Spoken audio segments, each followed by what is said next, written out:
Really quick video right now is going to be the simplifying radicals worksheet.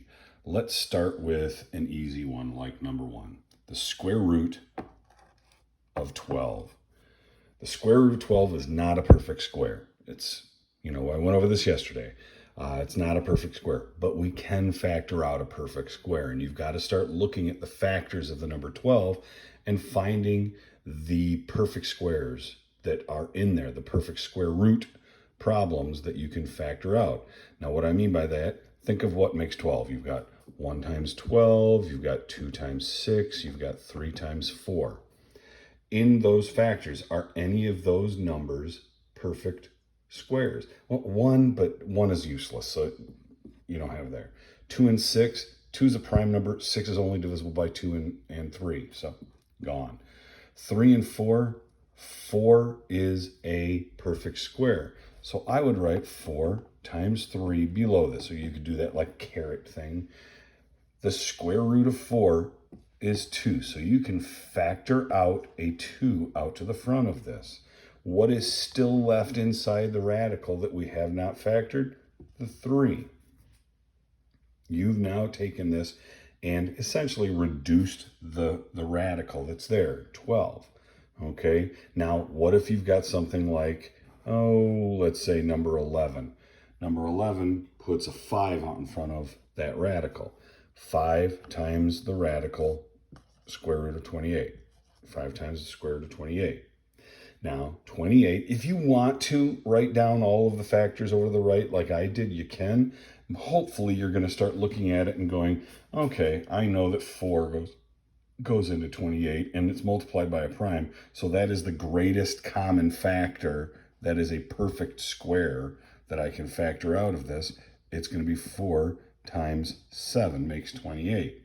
So I do this and I take care of the radical. I've factored it into 4 and 7. What makes 4 the perfect square? 2 times 2, bring a 2 out. 5 times 2 is 10. You multiply whatever you factor out by the coefficient of your radical. What's left inside your radical that you haven't factored? The 7. So 5 radical 28 should reduce to or simplify to 10 radical 7.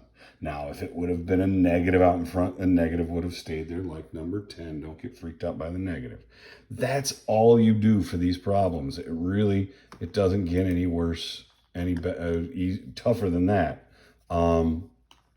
So don't get freaked out by simplifying radicals. Now, they get to different ones down to the bottom. If you have a perfect square, let's say if I had 2 radical 36. 36 is a perfect square. Okay, we know that it's 6 times 6. So what's the square root of 36? It's 6. You multiply the coefficient. What's still left in the radical? Well, nothing. It's gone. You've gotten rid of the radical by factoring out the perfect square. So this essentially, instead of being this functified square root, just turns into the 6 and it turns into 2 times. Your answer is that. So don't get worked up if you've got a perfect square in there. Now, the bottom of the page, numbers 19, 20, and 21 are problems that are review for the systems of equations from the chapters before.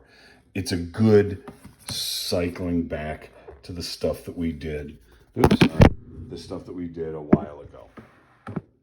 Okay, solving systems of equations either by, let me make it bigger. Solving systems of equations by the elimination method, by the substitution method, or by the graphing method.